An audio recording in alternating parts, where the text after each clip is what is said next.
What's up, you guys? My name is Lupe Alcides. I am a Chicano from the west side of San Antonio, Texas. This is my own personal biased opinion.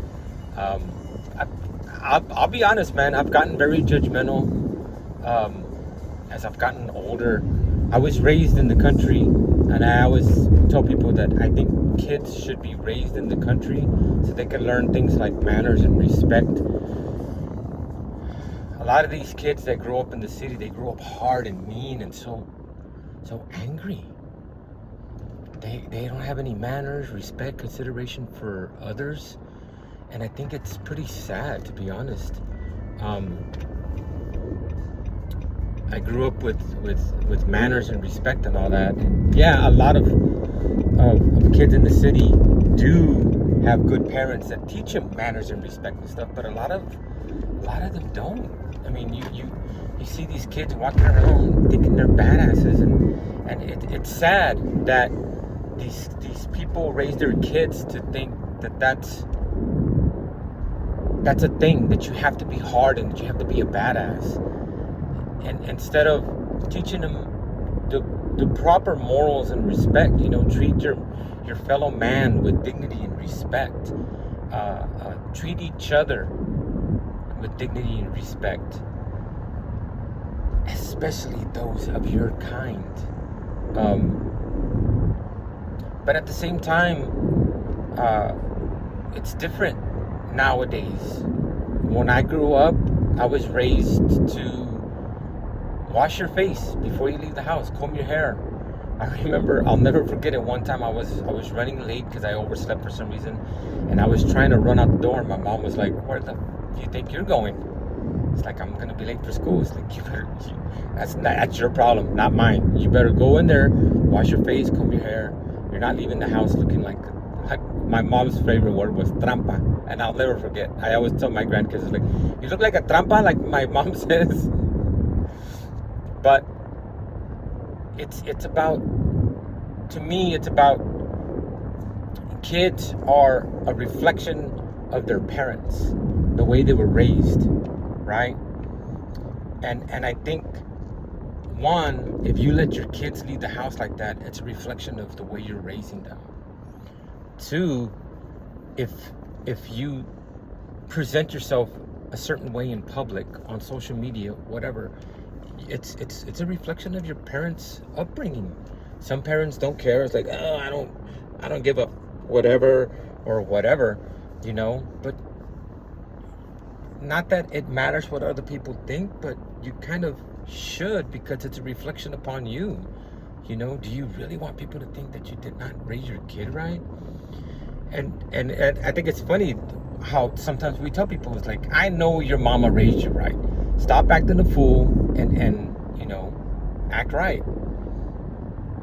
Because it's true. A lot of our parents did raise us right, and we know better. But a lot of these kids, somewhere down the line, they get it twisted that they either listen to the wrong person or somebody else tells them, it doesn't matter to just act a fool. And it's one thing to be concerned about what other people think and trying to impress other people, but it's another thing to just act foolish, disrespectful, and just plain foolish for the sake of just being foolish. It is a reflection upon you, and there are going to be times when it matters. You're going to ask somebody for help. It's like, wait, isn't that the person that's always acting a fool? And now you're asking me for help? Why should I help them when I don't give a whatever, and YOLO? Well, YOLO your ass to the bank and get a loan from them, because I'm not helping this person that acts a fool or whatever, right? Things like that, I remember one time when I was the supervisor at the cemetery. We used to work for the Fort Sam National Cemetery, putting in the headstones. And I kid you not, true story, this kid that was working for the landscaping company literally asked me, "Hey, fool, are y'all hiring?" And I'm thinking to myself, if you call me fool, I'm gonna treat you like one. So no, we're not hiring, especially when you don't know how to respect somebody like that. You're asking somebody for a job and you're calling them a fool. We're not friends. We're not homies. So no, I'm not gonna even dignify your addressing me like that. I remember one time I went to and this is another thing. I went to, I don't remember what store it was at the mall. I walk in the door. What's up, dog? Dog, we're friends now? We're homies? I came in to spend my money here and you're calling me a dog? Okay. And I know that's how we address each other. I call my friends dog, D-A-W-G, but you're gonna call a potential customer a dog? We're not friends. We're not homies. I'm a customer. You should treat me like a customer that wants to spend their money at your store. Just saying. I do Uber, and I get around. I get around a lot, so I see people, the way they act, the way they dress, and that's a reflection upon people too.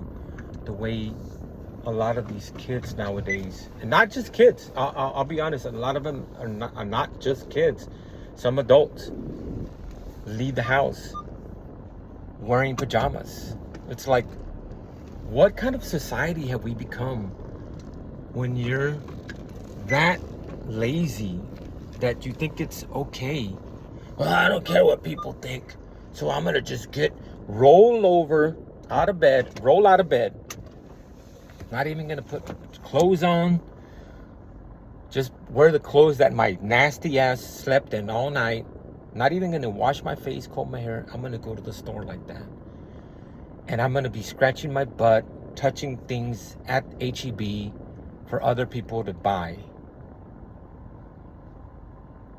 A lot of y'all are raising disgusting kids. You really are.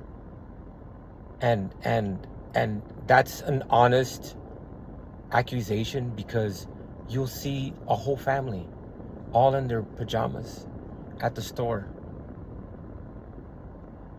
spreading germs, and you wonder why we got COVID. Spreading germs, not caring about their appearance. I think I was born in the wrong era. I wish I could have been in that era when the guys wore suits and the women wore dresses because they cared about their appearance. And being a gentleman was a real thing, not just. Some females act surprised when you either treat them with respect or you open the door for them. It's like, wow, there's still chivalry in this world. It's like, yes, some of us haven't died off yet. We need to salvage what we can. And those of us, like I said on Facebook, those of us that are true Christians and believe in the one true God, need to pray for those. When you're praying the rosary, one of the prayers is, save us from the fires of hell, especially those in most need of that mercy. It's up to us to pray for those who think that it's funny to just be a rude, mean, hateful, selfish person for the sake of getting an extra $10 of food stamps just because somebody became president. But you're not going to care about your fellow man. Jesus said it himself. Help the widows, help the poor, help those, pray for those that are in prison. We're not being Christians if we're not following what Jesus and the New Testament says. And if you really want me to get into Bible, that's a whole other video.